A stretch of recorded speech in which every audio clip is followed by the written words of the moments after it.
muéstranos a Jesús.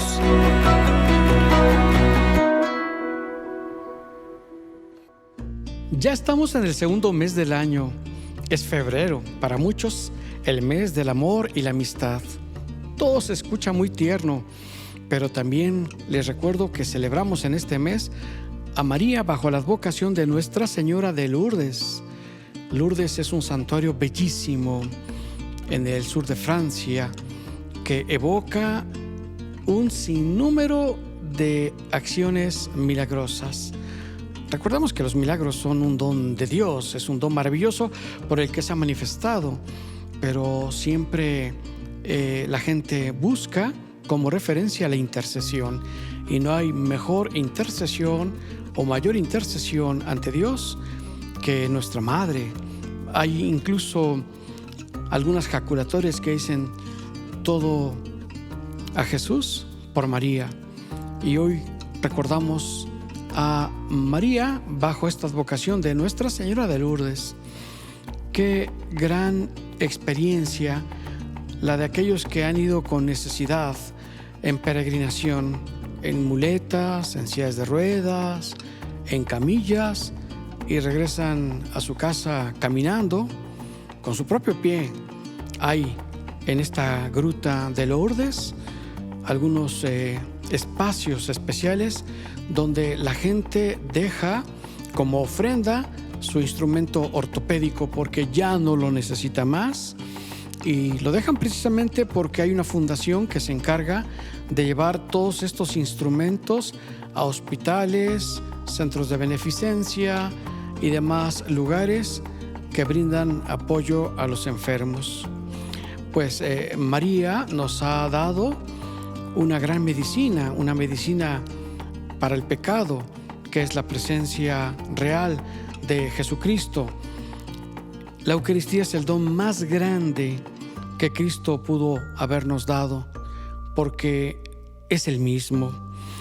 Recordemos que en la fe de la Iglesia Católica hay 7 sacramentos, y los 7 son garantía de la presencia y la acción salvífica de Dios en la vida del cristiano, en la vida de la Iglesia. El primero es el bautismo, y es muy importante y fundamental porque nos faculta para poder recibir todos los demás. Pero la Eucaristía adquiere una relevancia, una importancia mayúscula y especial, porque estamos hablando de la presencia real de Jesucristo con su cuerpo, con su sangre, con su alma, con su divinidad. Por eso la Eucaristía es el centro de nuestra fe. Es tan importante que Dios mismo quiso preparar a su pueblo. Lo quiso preparar desde el principio para el momento en el que, llegada la plenitud de los tiempos, se le pudiera recibir.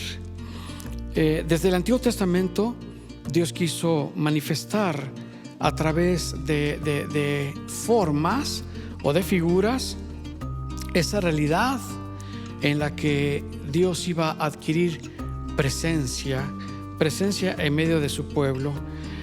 En este mes de febrero tendremos la oportunidad de introducirnos un poquito en la reflexión de estas prefiguraciones de la Eucaristía en el Antiguo Testamento. Qué bueno que nos acompañas. Gracias por estar siempre con nosotros. Quiero que analicemos primero esta figura del árbol de la vida. Creo que todos recordamos en el libro del Génesis este pacto de alianza entre Dios y la humanidad, donde Dios, refiriéndose a su creación mayor, le dice a Adán y Eva: puedes comer de todo, pero menos del fruto de este árbol, porque si lo comes, morirás. Dios prohíbe a Adán y a Eva comer del árbol, de ese fruto que lleva como consecuencia al pecado. Es un fruto prohibido, es un árbol prohibido. Muchos padres de la Iglesia han visto en el árbol de la vida una prefiguración de la cruz. consideran que el fruto prefigurado es la Eucaristía, porque así como un árbol con su fruto fue causa de la muerte, pasado el tiempo en la cruz, ese fruto que pende de ese madero que es la cruz, es Cristo, y será motivo para que todos tengan vida y vida en abundancia. Ahora bien, nosotros al alimentarnos de este fruto que pende del árbol de la vida, que es la cruz de Jesús, podemos aspirar a adquirir este don de la salud espiritual, porque sabemos que nosotros somos lo que comemos, y cuando alguien excede su ingesta en alguna comida que es su favorita, que le gusta mucho, pero que no tiene las categorías nutrimentales, pues podría enfermar. Y hay enfermedades que podrían ser de mucha gravedad y provocarles incluso un infarto cuando tienen una ingesta de grasas saturadas. Y pues bueno, si tenemos entonces en una comida espiritual la salud, ¿por qué no recurrir entonces a alimentarnos del pan que da la vida eterna? En el Antiguo Testamento hay una referencia a un ser misterioso llamado Melquisedec, rey de Salem. Se presentó con pan y vino como una ofrenda. Él era sacerdote del Dios Altísimo y bendijo a Abraham. En el libro del Génesis, capítulo 14, versículo 18, encontramos este pasaje. Este personaje misterioso se presenta como una prefiguración o anticipo del sacerdocio de Cristo, y también hace una ofrenda con pan y con vino. San Jerónimo escribe al propósito de esto: tal como Melquisedec, sacerdote del Dios Altísimo, ofreció pan y vino en prefiguración de Cristo, así Cristo presentaría la ofrenda con la verdad de su propio cuerpo y su propia sangre. Qué comentario tan especial nos hace pues este gran santo San Jerónimo cuando habla de este personaje misterioso del Antiguo Testamento.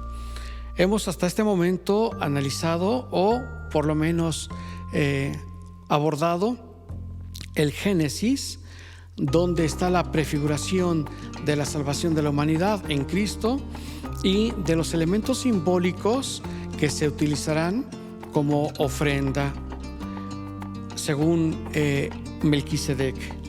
Pero un pasito más adelante, en el libro del Génesis, capítulo 22, versículo 2, escuchamos aquel pasaje bellísimo donde todos dicen que Dios pone a prueba a Abraham cuando le pide que sacrifique a su hijo, y se trata de su hijo único. Si ustedes se dan cuenta, ya hay un paralelismo, el Padre con el Hijo es único, Dios es Padre, Jesucristo es el Hijo. Abraham, que tiene un pacto de fe, ahora tiene que hacer una ofrenda, y la ofrenda es su propio hijo, su hijo Isaac.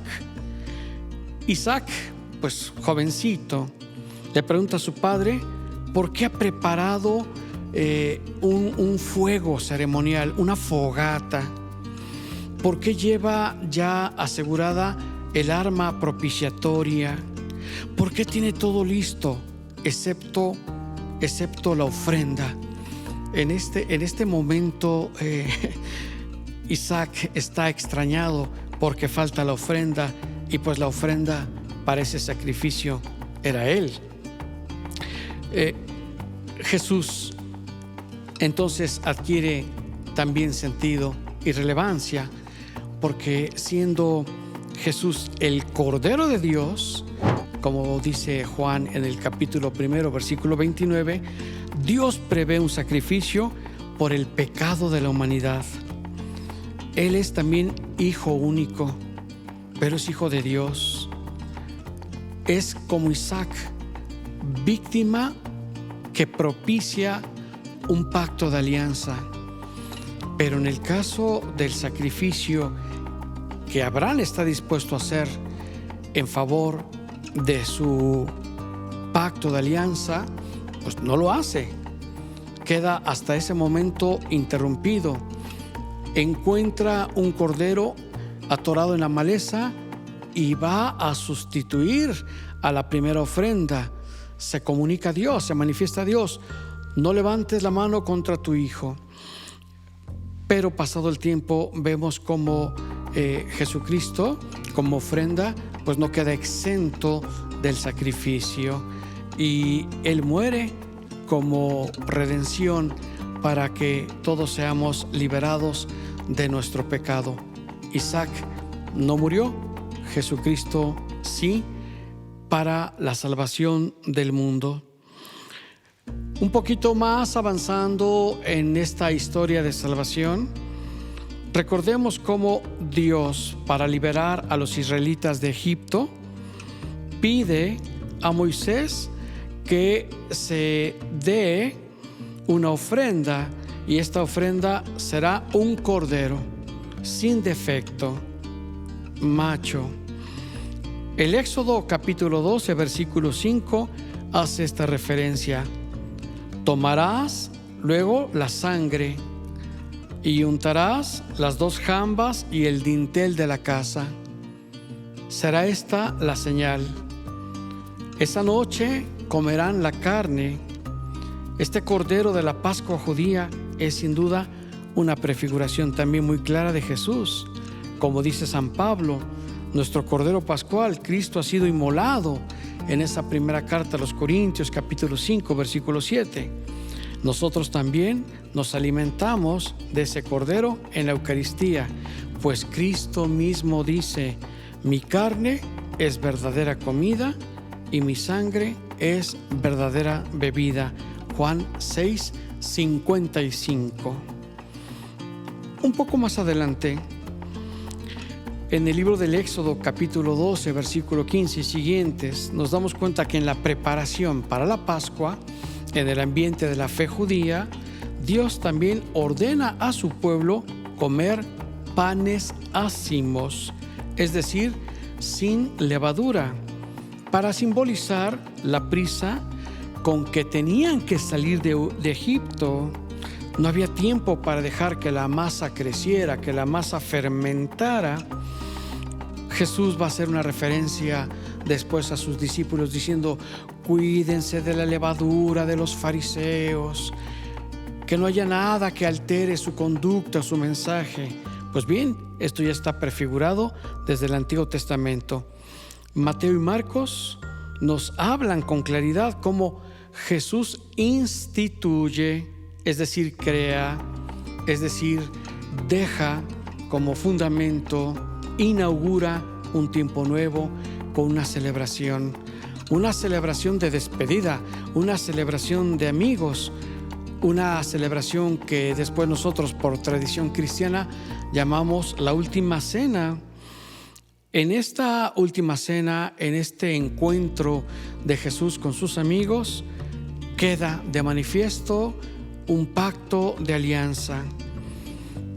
El primer día de los panes ácimos, dice el Evangelio de San Mateo capítulo 26, versículo 17, se lleva a cabo un rito que Jesús quiere reproducir con sus amigos.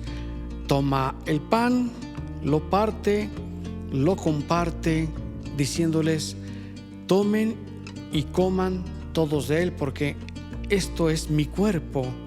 Lo mismo hace con una copa, pronunciando una acción de gracias y haciendo una bendición, diciendo: tomen y beban todos, porque este es el cáliz de mi sangre, sangre de la alianza nueva y eterna. Entonces, en el rito latino, la Iglesia aún utiliza este pan sin levadura para la Eucaristía y ve el origen de esta tradición desde la experiencia de la Pascua judía que antecede pues nuestra Pascua. En ese momento se recordaba el paso de Jesús de la muerte a la vida, y los judíos recordaban la experiencia del paso de la esclavitud a la liberación, el paso por el Mar Rojo. Qué interesante que la Eucaristía que celebramos domingo a domingo tenga este sentido tan especial. No solamente un sentido histórico, se trata de un sentido de fe que le da sentido a lo que celebramos. Después de la huida de Egipto, el pueblo padece las necesidades naturales que puede tener una persona que va de viaje. Se le acaba el alimento, se le acaba el agua, y en esta huida a Egipto Dios se manifiesta misericordioso porque hace llover una especie de polvo, una como harina que la gente recoge y amasa y hornea, y le llaman maná que significa una lluvia de bendición, una lluvia de pan. Ha bajado pan del cielo a su pueblo en el desierto, aún en condiciones extremas. Dios no lo abandona. En el libro del Éxodo, segundo libro de la Biblia, Éxodo capítulo 16, versículo 4, se está dando esta manifestación del poder de Dios. Jesús entonces va a ser a la postre el cumplimiento de este deseo de que el pueblo permanezca fortalecido, de que el pueblo permanezca alimentado. Viene a darle cumplimiento al maná. Él mismo dice: recuerden que sus padres comieron en el desierto del maná hasta saciarse, y sin embargo murieron. Pero yo soy el pan vivo, bajado del cielo. Si uno come de este pan, vivirá para siempre. Juan 6:49. La aspersión de la sangre. Moisés, recuerden ustedes, tomó la sangre, roció con ella al pueblo y dijo: esta es la sangre de la alianza que Yahvé ha hecho con ustedes. Éxodo 24:8. Lo dice especialmente después de recibir los mandamientos. Qué interesante es que cuando Dios hace un pacto de alianza con su pueblo, no deja también de referir un elemento que, pasado el tiempo y pasado los siglos y muchas circunstancias históricas, va a adquirir sentido. Jesús utiliza el mismo lenguaje para instituir una nueva alianza con su cuerpo y con su sangre durante la última cena. Él dirá, y lo recordamos en el Evangelio de San Lucas, capítulo 22, versículo 20: esta copa es la nueva alianza sellada con mi sangre que se derrama por ustedes. Elementos simbólicos bellísimos que en este mes nos sirven como referencia para valorar mucho más la presencia de Jesús Eucaristía. Estas aproximaciones del Antiguo Testamento son una prefiguración. Vamos a dejar hasta aquí el comentario y los esperamos para que sigamos reflexionando un poquito más en la prefiguración de la Eucaristía desde el Antiguo Testamento en el próximo video.